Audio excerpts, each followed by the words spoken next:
May mga gabi talaga na kahit pagod ka na sa trabaho, hindi mo pa rin mapigilang maramdaman ang kalungkutan. Yung tahimik ang paligid pero ang bigat ng dibdib mo. Parang lahat ng stress, pagod at pangungulila sabay-sabay bumabagsak. Minsan, kahit gaano ka pa kasipag, kahit gaano ka pa ka-okay sa panlabas, may mga bahagi pa rin ng sarili mo na nagugutom. Hindi sa pagkain, kundi sa yakap, sa atensyon, sa presensya ng taong makakaintindi. At sa mga ganitong oras ng gabi, doon ko unang naramdaman na hindi lang gutom sa tiyan ang meron ako, kundi gutom din sa koneksyon, sa lambing, sa init ng pagkakaintindihan. Welcome sa M2M Desires, kung saan binibigyang boses natin ang mga kwento ng pag-ibig, pagnanasa, at mga lihim na hindi madaling ikwento. Mga kwentong minsan ay masakit, minsan ay nagdudulot ng pag-asa, at laging totoo. Kaya kung ikaw ay bago rito sa ating channel, huwag mong kalimutang i-like, i-share, at mag-subscribe para sa mas marami pang kwentong totoo, kwentong mapapaisip ka, at kwentong mararamdaman mo hanggang dulo. I-click mo na rin ang notification bell para lagi kang updated sa mga bagong confession na ihahatid namin gabi-gabi. Mga kwentong hindi mo akalaing tatama sa'yo ng ganito kalalim. At syempre, bago natin simulan ng kwento, isang mainit na shoutout muna kay John Michael Dries. Salamat sa patuloy mong suporta at pakikinig sa ating mga kwento. Ikaw ang inspirasyon ng marami sa ating mga tagapakinig na patuloy na nakikinig kahit gaano pa kahirap ang gabi. Maraming salamat sa iyo, John. Handa ka na ba? Tara, simulan na natin ang kwento. Hi Kuya Will. Hindi ko alam kung paano ko sisimulan itong kwento ko, pero kailangan ko na talagang ilabas.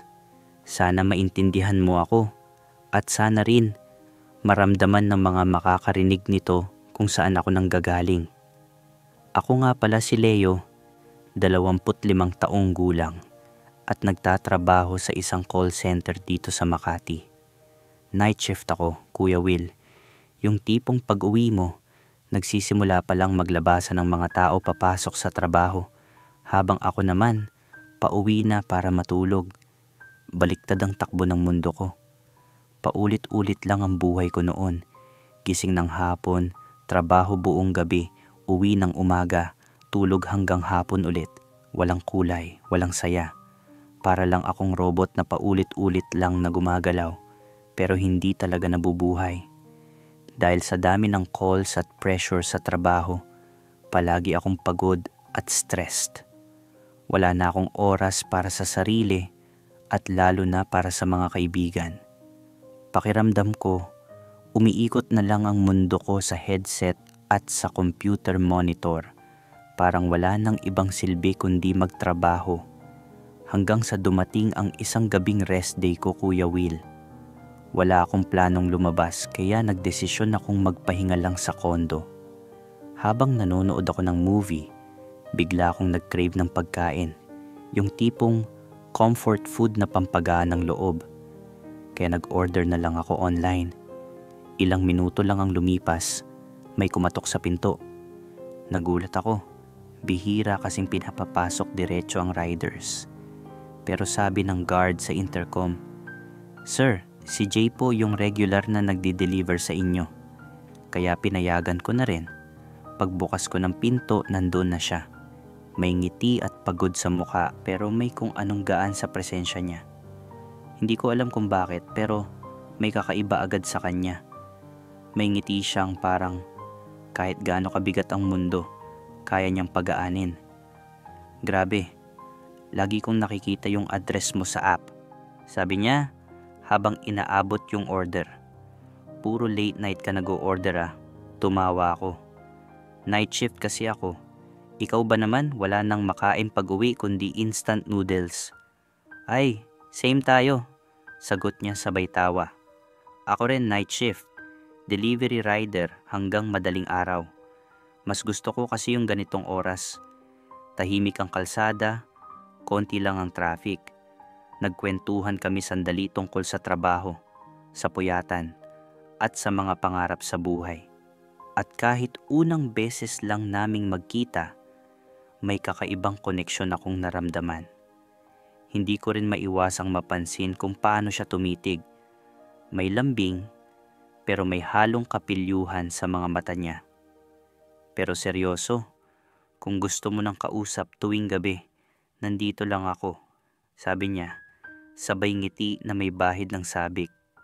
Nagpaalam ako sa kanya nang may ngiti sa labi, bit-bit ang simpleng pangakong itetext ko siya.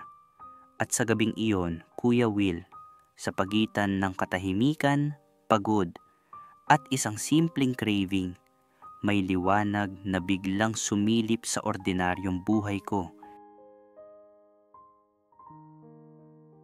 Pag-uwi ko sa kwarto, Kuya Will, hindi ko maiwasang isipin si Jay. Dapat matutulog na ako para sa shift ko mamaya, pero kahit anong pilit ko, hindi ako dalawin ng antok. Kaya kinuha ko ang cellphone ko at agad akong nag-type ng mensahe.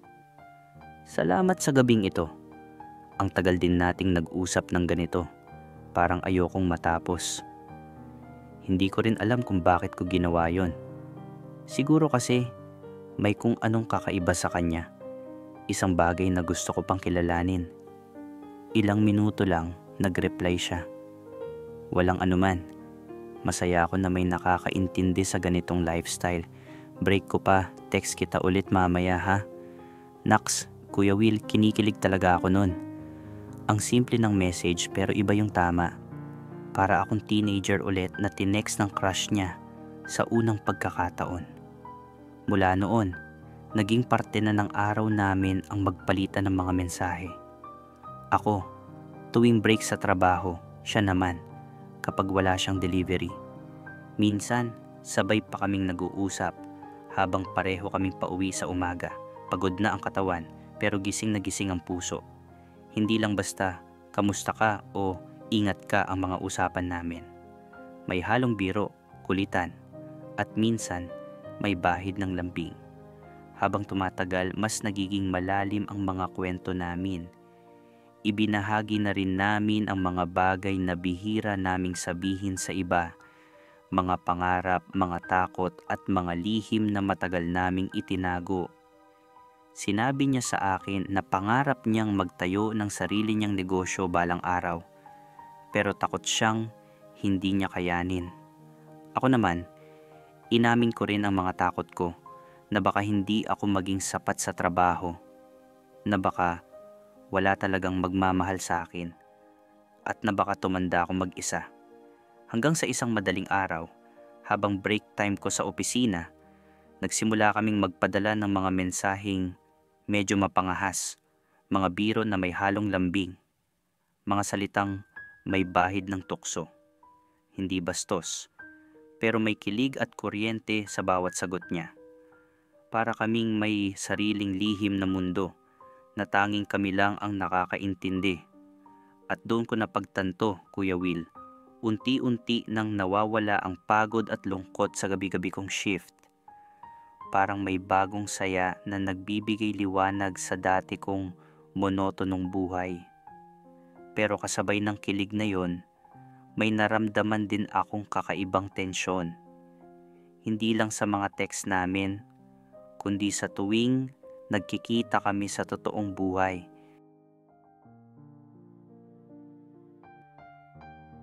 Isang umaga, Kuya Will, pareho kaming kakatapos lang ng shift. Nag-message si Jay, sabi niya dadaan daw muna siya sa building namin dahil may i-deliver pa siya. Hindi ko alam kung bakit, pero parang may kung anong tuwa akong naramdaman. Kaya kahit antok na antok ako, bumaba ako sa lobby para siya ay hintayin. Pagdating niya, agad kong napansin yung ngiti niya, yung pamilyar na ngiting may halong pangungulit at lambing. Habang naglalakad kaming magkasabay papunta sa elevator, hindi ko mapigilang mapangiti rin. Parang natural lang, pero may kakaibang kuryente sa pagitan namin. Pagpasok namin sa elevator, Kami lang dalawa ang nandoon. Tahimik. Ang aga pa kasi noon. Kakauwi pa lang ng karamihan sa mga night shift workers. Tanging tunog lang ng aircon at humahagibis na tibok ng dibdib ko ang maririnig. At doon, Kuya Will, bigla niyang ginawa ang hindi ko inaasahan. Dahan-dahan siyang lumapit, sabay sabing mahina, "Ang lamig ng aircon ah." Bago ko pa maintindihan ang ibig niyang sabihin, marahan niya akong niyakap. Nagulat ako, kinabahan. Pero sa halip na umiwas, nanatili lang ako roon. Nakayakap din, tahimik, parang natulala sa sandaling iyon. Sa tagal kong hindi nakaramdam ng ganitong init ng presensya, parang unti-unting natutunaw yung pagod, stress at lungkot na baon ko gabi-gabi. Ramdam ko ang tibok ng puso niya, Kuya Will, o baka akin yon. Hindi ko na alam. Basta ang sigurado ko, sa ilang segundong yon, parang tumigil ang mundo. Pagbukas ng elevator, bahagya siyang lumayo, pero hindi nawala ang ngiti niya. "Text mo ako mamaya pag gising mo." Bulong niya, sabay ngiti na may halong hiwaga. At doon nagsimula ang isang lihim na koneksyon sa pagitan namin. Isang kwentong puno ng kilig, excitement, at mga sandaling unti-unting naglalapit sa dalawang taong pareho lang pagod sa buhay, pero handang magmahal sa tahimik na paraan. Hindi ko pa alam noon, Kuya Will, pero yung yakap na yun pala ang magiging simula ng lahat. Habang tumatagal, Kuya Will, mas lumalalim na ang usapan namin ni Jay tuwing nagte-text kami. Hindi na lang mga simpleng "kumusta" o "ingat ka", kundi mga lihim na pantasya at mga bagay na madalas naming itago sa araw-araw na buhay. Isang hapon, day off naming pareho. Bigla siyang nag-message. "Day off mo ba?" "Day off ko rin." "Gusto mo mag-meet?" Kinabahan ako, Kuya Will. First time naming magkikita nang hindi dahil sa delivery. "Saan?" tanong ko. "Rooftop nyo." Habang gabi pa lang, para hindi ako mahuli sa shift ko mamaya. Pumayag ako. Nandoon na ako sa rooftop habang unti-unting lumulubog ang araw. Tahimik, walang tao. Ang view ng Makati skyline nagsisimula ng magliwanag. Dumating siya, may dalang 2 tasa ng kape. "Para sa atin," sabi niya, sabay ngiti. Naupo kami sa bench at nag-usap tungkol sa buhay. Pero pareho naming alam na may iba pa sa hangin. May tensyon na hindi kayang takpan ng mga salita. "Alam mo, minsan naiisip ko rin yung mga malilikot mong idea." Sabi ko, kinakabahan. Pero hindi ko alam kung kaya ko. Lumapit siya, marahang hinawakan ng kamay ko. "Lalo na at tayo na ang bida sa kwento mo, di ba? Dito sapat na ang tiwala. Subukan natin dahan-dahan lang. Hindi na iyon simpleng usapan sa text. Isa na itong paglalakbay, puno ng pagtuklas sa mga hangganan ng damdamin at pagnanasa. Mga halik na puno ng pananabik, mga yakap na may init na noon ko lang naramdaman. Doon ko natutunan, Kuya Will, na okay lang maging vulnerable. Okay lang aminin na may kailangan ka rin. Sa tuwing magkasabay ang day off namin, Kuya Will, nagkikita kami sa rooftop. Minsan, habang gabi pa lang, bago pa siya pumasok sa shift niya. Minsan naman, sa umaga pagkatapos naming pareho magtrabaho, yung oras na pagod na kami, pero ayaw pa ring maghiwalay. Unti-unti nawawala ang pag-aalinlangan ko. Dito ko unang naramdaman ang tunay na kalayaan, ang makapagbahagi ng mga sikreto kong matagal ko ng kinimkim. Sa bawat ihip ng hangin, sa liwanag ng umaga o sa katahimikan ng gabi, natutunan kong ipakita kay Jay ang mga bahagi ng sarili kong bihira kong ipakita sa iba. "Alam mo ba, Jay?" malamyos kong sabi habang hawak ang kamay niya. Ang mga oras na to lang ang sandali na hindi ako nag-iisa sa mga laban ko. Napangiti siya, sabay yakap sa akin ng mahigpit. Parang sinasabing, hindi mo na kailangang labanan yan mag-isa. Doon ko lalo naramdaman kung gaano siya kahalaga. Hindi lang mga pangarap at takot ang ibinahagi namin, Kuya Will. Pati mga sugat na tinakpan ng panahon, mga nasirang pangarap, mga takot sa hinaharap. Sinabi ko sa kanya ang tungkol sa ex kong nang ghost sa akin. Yung sakit na parang pinaniwala kang sapat ka, tapos iniwan kang bitin sa mga tanong. Yung takot na baka maulit-ulit. Habang nagkukwento kami, mas lalo naming nauunawaan ang isa't isa. Na sa likod ng tapang at ngiti namin, may mga kahinaang dapat din naming yakapin at pagalingin. Si Jay naman, nagbukas tungkol sa pamilya niya, kung paanong hanggang ngayon, hindi pa rin siya lubusang tanggap. Yung pressure na araw-araw niyang nilulunok para lang magmukhang okay. Sa mga lihim na yon, nagsimula ang mas malalim naming pagtitiwala, Kuya Will. Hindi lang ito basta kwento ng kilig at tamis, kundi kwento ng dalawang taong natutong magmahal ng totoo. May lalim, may sakit, at may tapang na harapin ang lahat ng darating.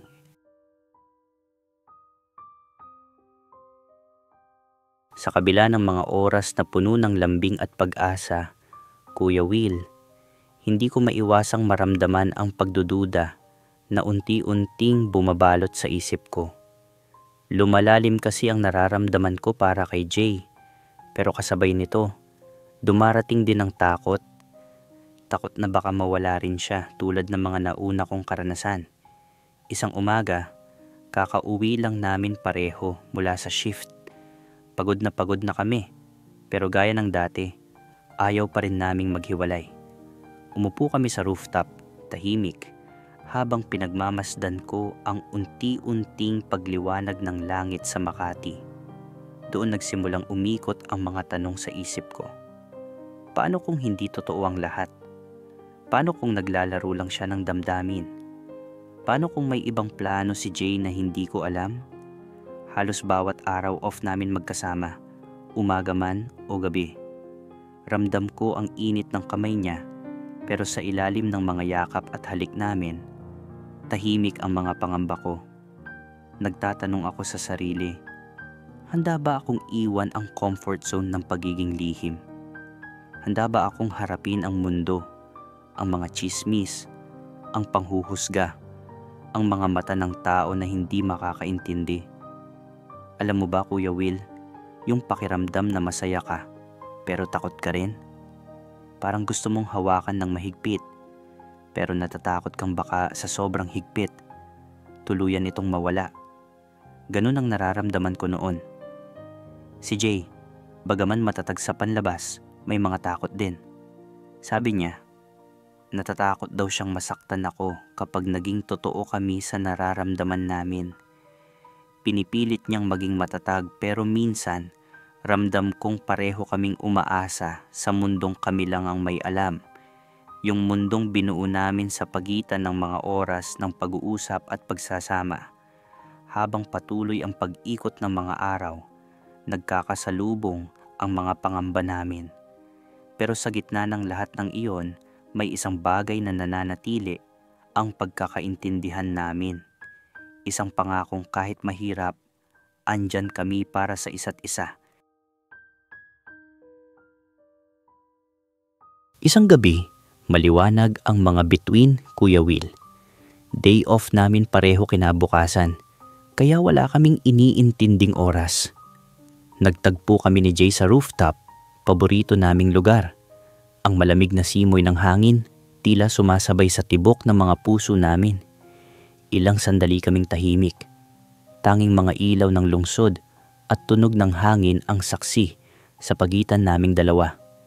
Nag-ipon ako ng lakas ng loob para sabihin ang matagal ko ng kinikimkim. Jay, mahina akong sabi. Hindi lang ito basta pagkakaibigan para sa akin. Mula nang makilala kita, nag-iba ang mundo ko. Natutunan kong tanggapin ang sarili ko at huminto ako sandali, nanginginig ang boses. Mahal kita. Hindi agad nakasagot si Jay. Nakita ko sa mga mata niya ang gulat, tuwa at takot, lahat sabay-sabay. Hinawakan niya ang kamay ko at sa tinig na halos pabulong, sabi niya, "Leo, matagal ko nang naramdaman yan, pero natatakot akong sabihin, natatakot akong baka mawala ito. Pero handa akong subukan, anuman ang mangyari." Sa katahimikan ng gabi, naging totoo ang lahat. Sa ilalim ng mga bituin, unang nagtagpo ang mga labi namin sa isang halik na may kasamang pangako. Kuya Will, hindi ko maipaliwanag yung pakiramdam. Parang lahat ng pag-aalinlangan at takot, biglang naglaho sa sandaling yon. Hindi lang iyon simula ng isang pagmamahalan, kundi ng bagong yugto ng paglalakbay. Isang kwento ng dalawang pusong naglakas loob magmahal. Kahit walang kasiguruhan. Doon ko natutunan, Kuya Will, na minsan kailangan mong i-risk ang lahat para sa taong tunay mong mahal. Hindi naging madali para sa amin ni Jay na tanggapin ang sarili naming damdamin sa harap ng realidad, Kuya Will. Kahit hindi kami magkatrabaho, pareho pa rin kaming kailangang mag-ingat. Sa tuwing magkasama kami sa labas, kailangan naming magpanggap na magkaibigan lang dahil alam naming may mga matang nakamasid, mga dila na handang manghusga, at mga tanong na hindi pa namin kayang sagutin. May mga pagkakataong gusto ko nang sumuko, lalo na noong isang beses may nakarinig sa akin sa office habang kausap ko si Jay sa telepono. Napansin ng isa kong katrabaho na palagi akong nakangiti kapag nagte-text sa break.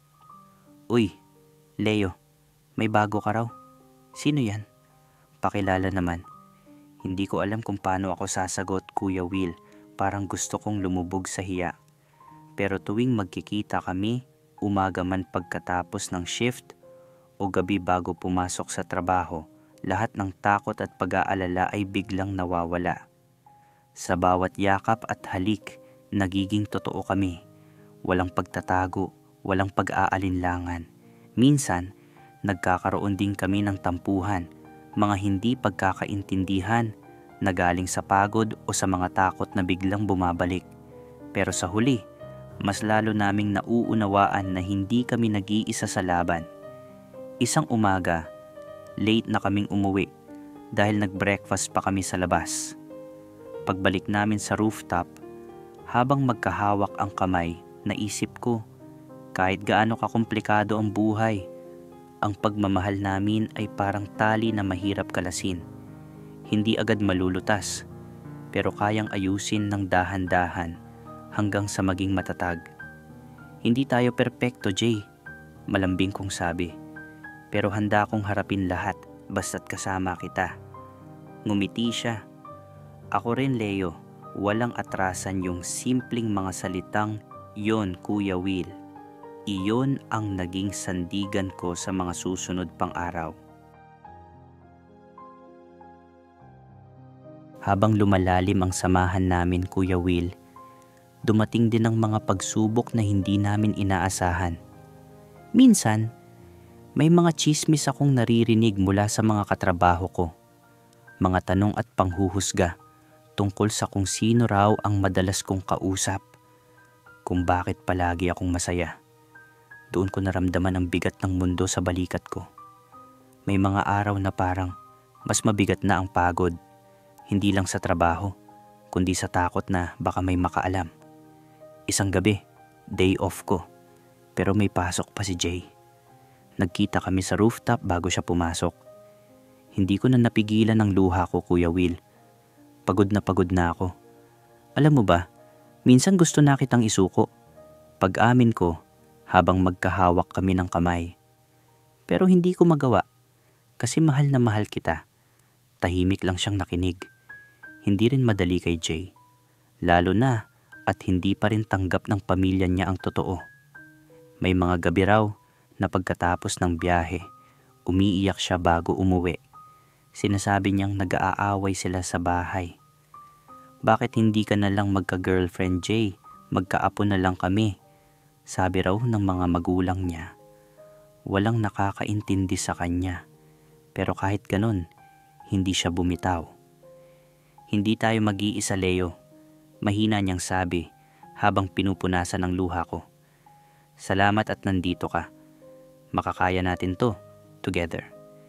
Niyakap niya ako ng mahigpit bago siya bumaba para pumasok sa trabaho. Alam kong pagod siya pero tinuloy pa rin niya ang shift niya. At ako, kahit nahihirapan, pumasok din kinabukasan. Pareho naming alam na ginagawa namin to hindi lang para sa sarili namin, kundi para sa amin. Para sa kinabukasan na pinipili naming ipaglaban araw-araw. Sa gitna ng pagsubok, mas lalo kaming tumatag. Natutunan naming hindi lang sa masasayang sandali na susukat ang pagmamahal, kundi sa mga pagkakataong pinipili naming manatili kahit mahirap. Yun, Kuya Will, ang mga sandaling nagpatunay kung gaano kalalim ang pagmamahalan namin. Dumating din ang araw, Kuya Will, na hindi na namin kailangang itago ang pagmamahalan namin. Matagal din bago namin narating to. Halos 1 taon kaming naglihim. Pero unti-unti, natutunan naming mag-open up. Una sa mga kaibigan, tapos sa pamilya. Hindi naging madali. May mga umiyak, may mga nagalit, at may mga hindi pa rin makaintindi. Pero sa halip na matakot, pinili naming maging totoo. Pinili naming maging matapang. Isang umaga, pareho kaming day off. Nag-organize kami ng simpleng get-together, mga malalapit na kaibigan, at ilang kamag-anak na tanggap na kami.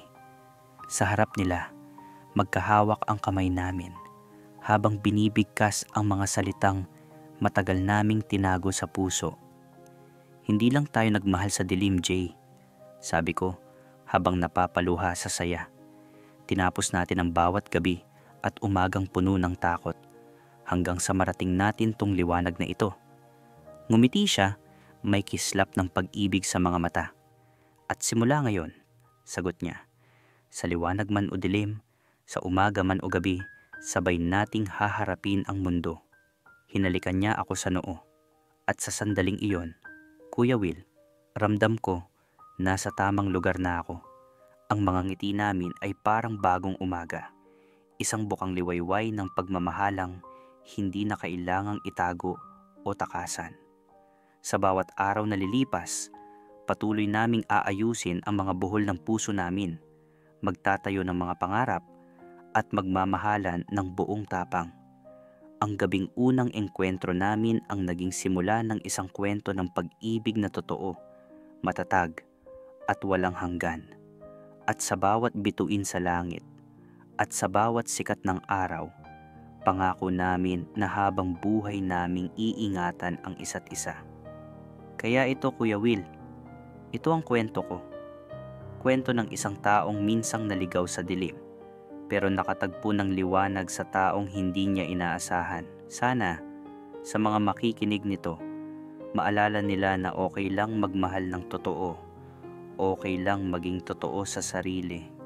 Salamat, Kuya Will, sa pagbibigay ng boses sa mga tulad naming minsang natutong magmahal ng tahimik. Ngayon ay marunong nang magmahal ng buong tapang. Wow, Leo. Salamat sa pagbahagi ng napakagandang kwento mo. Alam mo, habang binabasa ko ang kwento mo, naisip ko kung gaano kadami sa atin ang nakakaranas ng ganitong kalungkutan, ng ganitong pagod sa buhay, yung tipong automatic ka na lang sa bawat araw. Wala ng puso sa ginagawa, na walang kulay ang mundo. Pero sa gitna ng kadiliman na iyon, may mga taong darating na magbibigay ng liwanag. Hindi mo kailangang perpekto ang timing. Hindi mo kailangang laging handa. Darating sila sa tamang oras. Ang ganda ng kwento ninyo ni Jay, Leo, kasi hindi kayo sumuko. Sa kabila ng takot, ng chismis, ng pressure ng mundo, pumili kayong manatili, pumili kayong lumaban. At iyon ang tunay na tapang, hindi yung walang takot, kundi yung kahit takot ka, patuloy ka pa ring lumalaban para sa taong mahal mo. Sa'yo, Leo, Ang payo ko sa'yo, patuloy mong ingatan ang relasyon na yan. Hindi porket nasa liwanag na kayo ay wala ng pagsubok. Mas marami pang darating. Pero tandaan mo, ang mga pagsubok na yan ay hindi para sirain kayo, para mas pagtibayin pa ang samahan ninyo. Huwag mong kalimutang ipakita kay Jay araw-araw kung gaano mo siya kamahal. Dahil ang pagmamahal, Leo, hindi lang damdamin, aksyon din. At sa mga nakikinig, ang aral ng kwentong ito ay simple. Huwag matakot na maging totoo sa sarili mo. Huwag matakot na magmahal ng totoo kahit iba ang tingin ng mundo. Dahil sa huli, ang opinyon na mahalaga ay opinyon ninyo ng taong minamahal mo at ng sarili mo. Minsan, ang pinakamahirap na desisyon ay ang pinakawasto. At minsan, ang taong hindi mo inaasahan ay ang taong magiging sagot sa lahat ng tanong mo. Kaya ngayon, mga ka-desires, tanong ko sa inyo, ano ang masasabi ninyo sa kwento ni Leo? May advice ba kayo sa kanya? O baka may katulad kayong karanasan na gusto ninyong ibahagi? Mag-iwan ng komento dito sa baba. Gustong-gusto kong basahin ang inyong mga saloobin at mga kwento. Malay mo, baka ang komento mo ay maging inspiration ng iba. At bago tayo magpaalam, huwag kalimutang i-like ang video na ito kung nakarelate ka. I-share sa mga kaibigan mong kailangan marinig ang kwentong ito.